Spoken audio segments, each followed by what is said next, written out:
Olá, bom dia. Tudo bem com vocês? Oi, Cristina, tudo bom? Bom dia.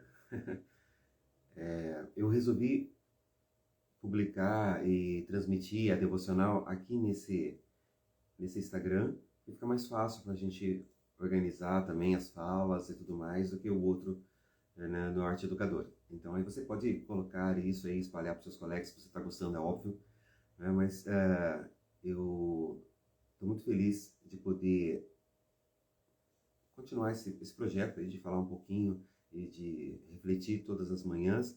Eu sei que muitas pessoas nesse momento estão se arrumando para o trabalho e tudo mais, e eles sempre assistem depois, né? Mas para mim não faz questão essa parte. Eu quero que vocês participem, ouvindo e tudo mais.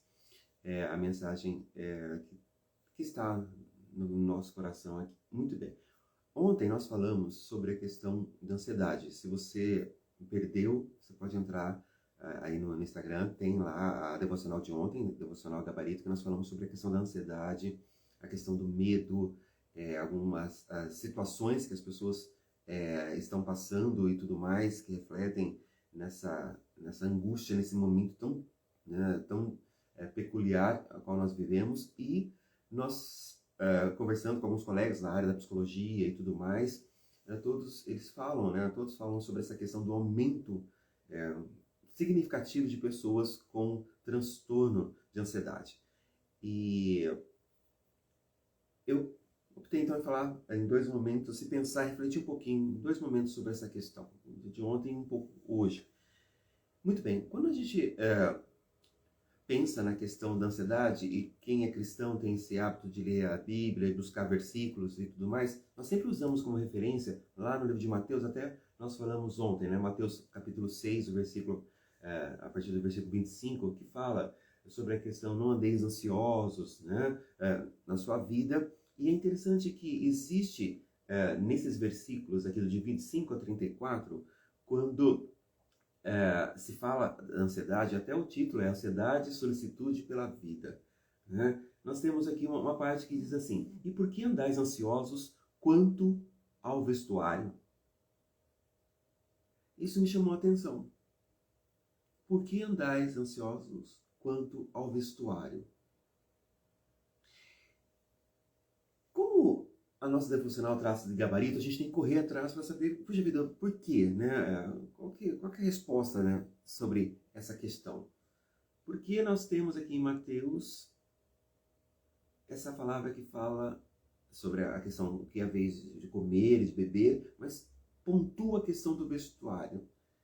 E isso me remeteu ao estudo da seguinte situação. Eu creio que um dos primeiros momentos onde a ansiedade surge registrada na Bíblia é no primeiro livro, lá em Gênesis.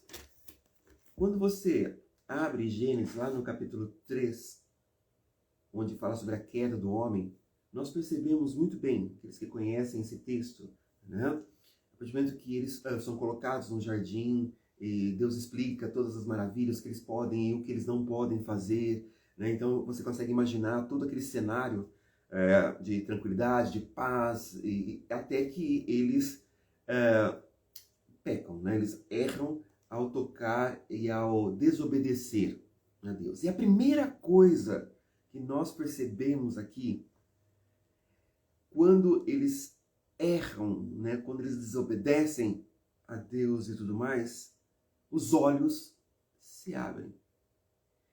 E eles não olham as coisas, olha, puxa vida, aquela árvore marca a outra. Não, não. A primeira coisa que eles percebem é que eles estão nus. E a atitude deles é de confeccionar, através de folhas de figo e tal, algo para cobrir a sua nudez. Então a minha reflexão de hoje é o seguinte: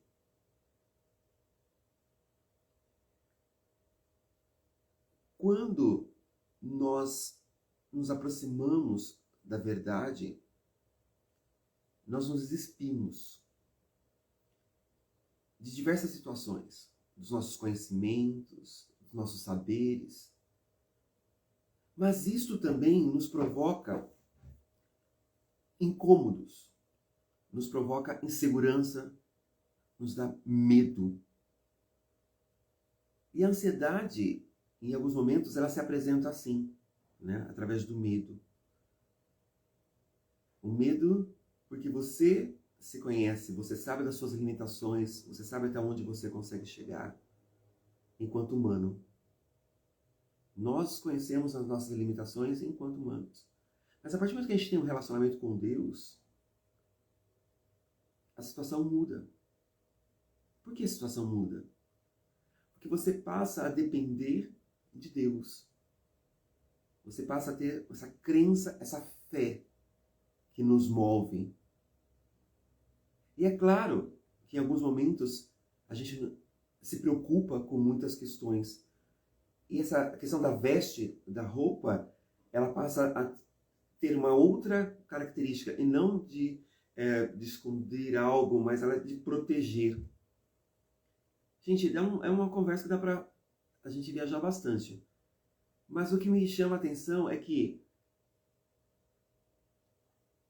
eles desobedeceram a Deus, descobriram que estavam nus, arrumaram uma maneira de se cobrir e tudo mais, mas algo acontece depois. No versículo 8, quando ouviram a voz do Senhor Deus. Durante muito tempo eu trabalhei em missões, em evangelismo, e em alguns momentos eu ouvia, até mesmo de evangelistas, de pastores, das igrejas que nós encontrávamos e tudo mais, de que Deus fala somente para aqueles que estão ao seu lado, ao seu redor, aqueles da igreja, os crentes, que Deus só fala para crente. Eu já ouvi muito isso. Deus só fala para aqueles... Mas algo que me chama a atenção é que Deus fala no momento que você está mais debilitado, mais fraco. Quando tudo parece destruído, quando tudo parece obscuro, Deus fala. Deus fala porque esse momento o qual Adão e Eva passou foi o ápice da desobediência, do pecado, não é? E eles ouviram a voz de Deus. Eles identificaram a voz de Deus. Então é importante que nós saibamos disto. Independente do momento que você se encontra, de dificuldade, de medo, de ansiedade, não se esconda. Não se esconda. Primeiro porque não dá para você esconder de Deus. Mas abra os seus ouvidos para ouvir a voz dele. Muitas vezes nós fugimos da presença de Deus porque nós sabemos o que ele vai falar. A gente já tem ideia do que. Porque nosso pecado sempre bate na porta, né? A gente já sabe, mas ele vai pegar. Não, eu não vou. A gente foge, fugimos. Então esse é o momento de reflexão para que nós, no dia de hoje, possamos pensar no que nós estamos fugindo. Onde está a sua nudez hoje? O que te faz te esconder no dia de hoje? Lembre-se, se você está nessa situação, Deus está te procurando. Abra os seus ouvidos e ouça a sua voz. Deus abençoe. Ricamente, tenha um excelente dia. E até amanhã, sempre às 6h15. Compartilhe com seus amigos, se você está gostando, converse aqui. Oi, Rafa. Converse aqui com a gente, na Crisinha. Que Deus abençoe, bom trabalho lá na escola. E faça comentários, isso é importante pra gente.